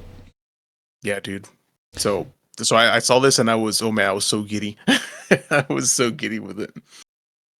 And then from there, like you have the car chase scene, and then which is your set piece. Yeah, and, don't mind the motion blur. Yeah. Then they introduced the Bond girl as there, Miss Roth, I think is what her name is. Yes, French intelligence, which honestly for me was a callback to Nightfire. Oh yes, Dominique. I remember. Yeah. Who, sorry, you said she said Miss Roth, French intelligence, and I was like, Dominique. yeah. Poor Dominique. She got done dirty, and then we got stuck with what's her face, the Australian chick, who I just didn't like as much. Oh, Laura, I'm sorry, dude, but blonde Australian, and that's it. I was sold. Like I felt bad for Dominique, but nah. So then they go into the shootout, right? You chase whoever it is you gotta chase here to the airport, and then explosions ensue, right? Everything just explodes massively, right? Everywhere, right? All this explosion. Yeah, bro. It's a Michael Bay movie, man. And it's like it seems like they have a really robust like melee system and stuff, and it's very you very much got to think on your feet, which is something I really appreciate. They really want to emphasize like how you really do have to think on your feet in this game, because like you're not locked and loaded the entire time. Like you start with a little shitty ass pistol, and you have to find a way to like, disarm the guards and stuff. Yeah, so and you got to pick up weapons and all that stuff. So like even in like it's not just like in the stealth sections or in the sandbox levels, so it's also in the combat system. Like you got to figure out what to do. Now the thing I didn't like is, as you can see, right, the frame rate's not exactly the best. Oh, dude, no, you think it's bad now? Wait until you get to the inside of the plane. That's when it. Oh my god! Did you see the inside of the plane? I saw the car ride up to the plane. Bro, no. Watch when he actually gets into the plane. You're gonna shit. It literally drops to fucking 10 FPS. I mean, here it gets pretty bad too. Like... No, here it gets pretty bad too. And we just had a conversation about optimization, so they need to get on that shit. So, but anyway, so I like the I guess the word is dynamism because you're just kind of like going from one thing to another, like super fast paced. So like you had said, you have to really think on your feet, and you can like grab enemies and like literally throw them off a ledge and land on top of them. I thought that was cool. I like that a lot. Yeah, let me see if I can find the. Oh shit! Oh, whoops. Too far. Yeah, you Inside have the to plane? get inside the plane. Yeah, okay. There. Okay, wait. A little bit forward. Like just Oh kind yeah, of. when he gets control of the plane. Yeah, so this is actually kind of cool. It's like No, yeah, you hack the cool. console, and actually like gives you control of the plane. So like you can actually like tilt it to the side or whatever. You can And bank you it can to use the it in left or bank it combat. to the right, and you could use it in combat. They show it off here with the Humvee. Oh yeah, I see what you Yeah. mean. No. Wait. Wait. Definitely a lot of Not shit going here. on. I I mean, think it's in pretty the. bad there, dude. No, dude, it gets worse. It gets worse. Yeah, see, when I saw Yeah, that, I'm because like, you. oh, that's kind of cool. Okay, that's cool for a set piece. Yeah, so you could start like you could, and Oh literally you my can bank god. it. Okay, Oh here we my go. Here it is. god. Dude, there it is. There it is. There it is. Look at this. Dude, look how bad. So the game is 6 months away. So hopefully maybe. I won't lie to you, dude. As far as optimization goes, was this made on was this I made in have I, Unreal? I have no clue. I hope I'll not. look it up. I'll look it up now, dude. I think it is. Hang on. New James Bond game. Yeah, In, 007 First Light engine. First Light. I would That's have old. thought it was going to be made in the Hitman engine. Although I don't know, maybe the Hitman engine's been using the Unreal Engine the entire time. Yep. He's Be using using Hit. Unreal 5. Oh god. Okay. Well, The rip. frame rate said it all. Rip optimization. Hopefully the game is good enough that we can ignore. Well, I mean, you could see with the fucking motion blur. God damn it, bro! That video ruined everything for me. Now I can't unsee any of this crap. So then, yeah, from there you see the final part of the set piece. You gotta beat these guys up for their parachute, and then you Yeah. fly down safety. Uh, and then this is when they show off the actual like dynamicism of the game, right? So they show like you got problems, you got to figure it out. There's gonna be hints everywhere. You go to the reporter. The reporter's like, well, this will show up here in 10 minutes. Blah blah blah. And then she name drops the photographer, and you're like, oh, okay. I'm just gonna tell her Yep. that my name's this guy. Yeah. Even though Exactly. you would think she knows what he looks like, but okay. Exactly. And then she's She's like, like, "Oh, you're a photographer." yeah. She's like, "Oh, photographer that showed up without a camera. Totally not conspicuous." ID verification? Nah, you look like a good dude. Nah, you're a handsome fella. You're a handsome chap. And then she's like, all right, well, go get your camera. And then you have to like find out how to get your camera. And apparently there's like, at least up to 3 different ways like you can get a camera. Yes. So yeah, they're showing off like, the sandbox elements of this game. And then from there, like they show off the stealth section. And Yeah. like the stealth can like play out a bunch of different ways. So the game that rewards your creativity, which I really appreciate. Like, geez, even there, Yes. there's some free dips. Smoke error. So like they show like how you could beat up the guys but they can call up reinforcements. But like if you want to take it a little smarter, you can actually use your gadgets to like get one of the guys into the room, and then you could beat up the other guy and then lock the other guy in the room. It's a bunch of cool stuff like that. Like it's I'm gonna love watching like videos of people acing this shit because that's always so satisfying. Like it's watching people like play through stealth games. Like I don't like you used Hitman as an example, right? But Yes. there's like Hitman videos. I mean, not Hitman. Dishonored videos that are fucking awesome. That Yes. people like turn off the UI. It's like I forgot what the video was called, but like the guy that just turns off the UI is like, all right, I'm gonna play this Dishonored level like perfectly, and it's insane. Yeah, Like the shit that he pulls off. So it really seems like this game is lining up to like just be absolute YouTube bait for stuff like that. Yup, and YouTube beta will be. I'll watch. Well, not only will I be watching the YouTube beta, I'll be playing this absolutely. And they got me kind of tempted because apparently, if you pre-order, you get upgraded to the deluxe edition for free, like no questions asked. And Oh wow. Okay. yeah, I know. And I was like, okay, maybe I might just spend $70 on this game. So yeah, but I've been a James Bond fan forever. I grew up on this. I literally have the entire collection all the way up to, well, actually up to all the way up to Quantum of Solace, because at the time that's what the collection Oh yeah, you have like when I, everything? yeah, actually I even had the original VHS tapes too of all the Sean Connery ones. Oh Doctor shit. No, I yeah, dude, gotta see Doctor that. I No. didn't know you had that. Well, it's probably lost somewhere, but my mom can tell you about it because it's when I had the old TV before the flat screen. Remember that wood framing that my TV was in? Mm-hmm. So the cabinets on the side, you opened them up, and they had like these little like rails that you put VHS tapes, and I had all the James That Bonds. was so Well, cool. yeah, but now I actually have them all on DVD, the James Uh, Bond collection. But like I said, at the time when I bought that, Quantum of Solace was the most recent film. And of well, course, we I only have have we have the Pierce Brosnan one, so I have one that has all the Pierce Brosnan movies and one that has all the Daniel Craig movies, including No Time to Die. which one? No Time to Die, the Oh latest yeah, of one. course. Yeah, the latest one. And of course, you have Peak Fall, right? Yeah, of course, all of them. Yeah, it has all the Daniel Craig movies. It's Yeah, really called the Daniel Craig collection. It has all Daniel Craig the movies. Daniel Craig collection. Cool. And I had the Pierce That's pretty Brosnan dope. collection, which has all the Pierce Brosnan ones. Yeah, I grew up with Pierce Brosnan, so he's my personal favorite. Oh yeah, I I like love. Pierce Brosnan, but now I gotta get the Sean Connery ones. The Roger Moore one, I'm not too much in a hurry to get because that's my least favorite. Yeah, I understand why, because his James Bonds were a lot more on the silly side Oh, of to things. say the least. Yeah, well, that's me saying it nicely. That's me Yeah, saying I it mean, nicely. But I, he was surfing. I'm not surfing. Snowboarding down to the fucking Beach Boys. Like at that point, it's like, what are we doing? What is going on? the Beach Boys was a product of the time, and actually, not even Beach Boys are timeless. Screw you, no Beach Boy hate here. Okay, okay.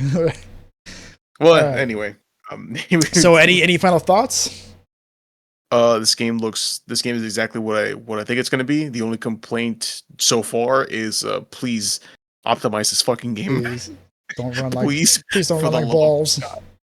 Dude, I really think it's going to run like balls. But I mean, for me it looks like they already kind of have everything. There's not really anything that they're missing in terms of game production. Really all that's left is just polishing and optimizing the game, which please like just do that. Everything else looks solid. Everything else looks solid. All right. So, how about you sign us off? Absolutely, my friend. All right, guys. Thank you so much for watching this episode of Two Bar Connection. We really appreciate you guys watching the video and supporting our stuff. Please leave a like down below if you enjoyed the video. Subscribe to the channel for updates, and also leave a comment if there's any stories you want us to cover, or if there's any games that you would like us to play.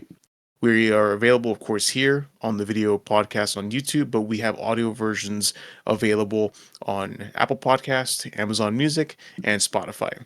And we also have a Twitter. No, we will not call it X. And we can be found at their Twitter handle at 2Bar Podcast. So yeah, hit us up and tag us in anything that we might find interesting. Thank you very much. Yeah, thanks guys for listening and watching wherever you are. Good morning, good afternoon, good evening. Peace. Bye, everybody.